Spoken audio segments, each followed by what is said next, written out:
આંબા કલમની અંદર જો બધું જ ફ્લાવરિંગ આવી ગયું હોય તો આપણે ફ્રૂટ સેટિંગ માટે અને મોર ખરાબ ન થાય, કાળો ન પડે અને સુકાય નહીં એ માટે આપણે સ્પ્રે કરવો જોઈએ.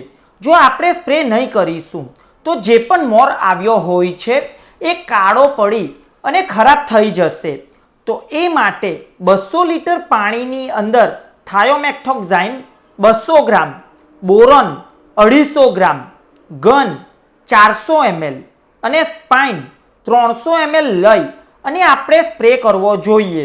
અને આ સ્પ્રે કરવાથી આપણો જે પણ મોર છે એની અંદરથી ફ્રૂટ સેટિંગ ઝડપથી થાય છે અને આપણો મોર ખરાબ થશે નહીં, માટે આપણે સ્પ્રે કરવો જોઈએ.